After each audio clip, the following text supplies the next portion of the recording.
Bonjour tout le monde, bienvenue dans cette nouvelle vidéo. Aujourd'hui, je vais vous présenter le Cooler Master C-Lite 120. On va tout de suite ouvrir la boîte.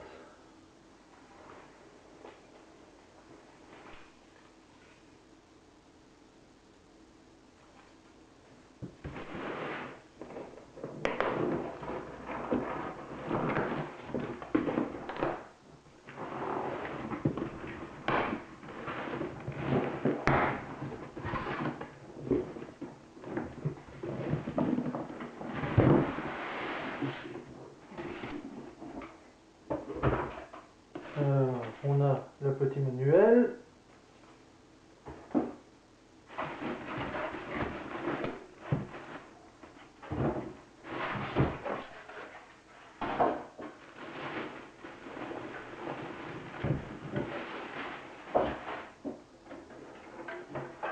Alors voici la bête. On a une belle finition noire dessus. À l'avant, on a un bouton d'allumage, bouton reset, une prise USB 3.0, deux prises USB 2.0, prise casque et prise microphone. Et à l'arrière, on a la V pour la carte mère, toutes les prises, la V pour le supply, alimentation donc, et deux emplacements pour les extensions de la carte mère.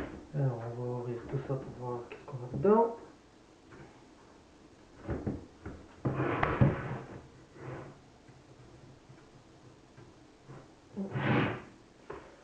On va sortir un petit tournevis vu que c'est un peu plus dur que ce que je m'attendais.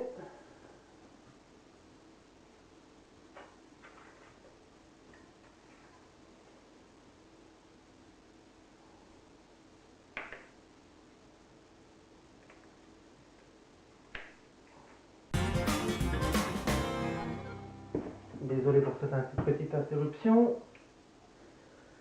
Petit problème de tournevis.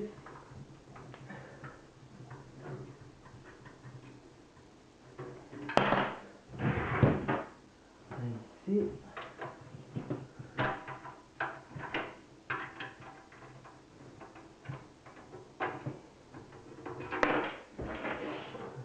Là.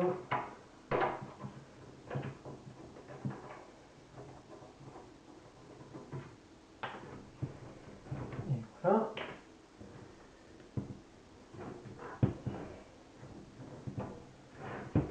Alors on constate que tout vient dans une fois. Alors à l'intérieur, on a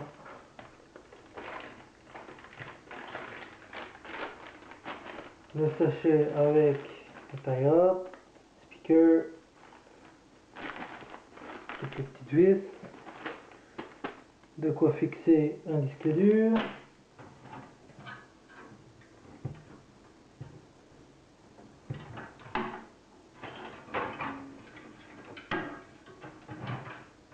Alors ici on a tous les branchements qu'on veut. Branchement pour l'audio, branchement pour le USB, branchement pour le USB 3.0, branchement pour allumer la machine, les HDD, LED, tout ce qui s'ensuit. Ici on a les racks pour les SDD ou pour un disque dur standard. C'est l'adaptateur, on envoie ça pour le disque dur. Ici on a un emplacement pour un lecteur DVD. Ici un petit Cooler Master, un ventilateur de 9 pouces. 9 cm je veux dire. Alors à première vue ça a l'air de bonne facture, hein. C'est pas cheap là. Le métal a l'air d'être assez robuste. J'ai quelques pièces ici que je vais pouvoir mettre dedans. Je vais le monter, je vais le tester et puis je vais vous dire ce que j'en pense. A tout de suite.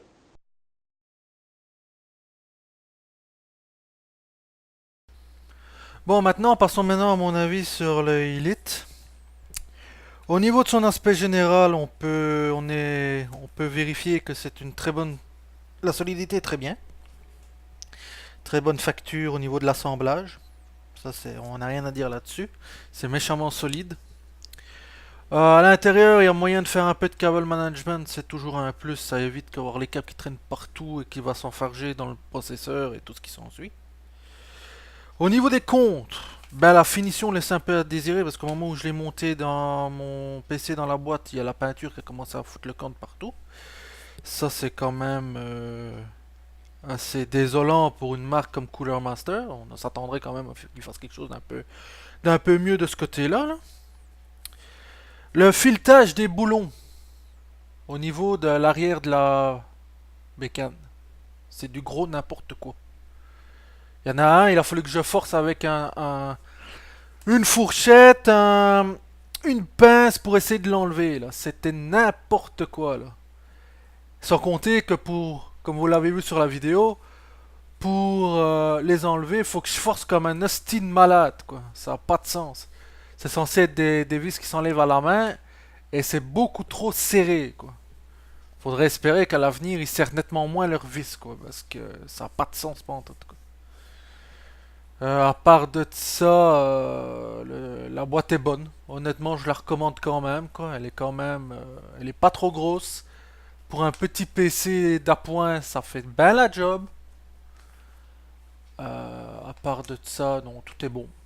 Non, moi, je lui dirais, je lui mettrais une note de 3,5 sur 5 au niveau de la note là. Ouais. Je pense que c'est ce qui est de mieux. C'est pas le top, mais ça fait bien la job. Oh, j'espère qu'elle vous aura plu. Si vous avez des questions, des commentaires, n'hésitez pas à les poster. Mettez un pouce si vous avez aimé, mettez un pouce si vous n'avez pas aimé aussi. Au moins comme ça je le saurai. Je vous invite à vous abonner à ma chaîne, à vous abonner à ma page Facebook et à mon compte Twitter. Je répondrai toujours à vos interrogations, questions, etc. Et je vous dis à la prochaine. Bye!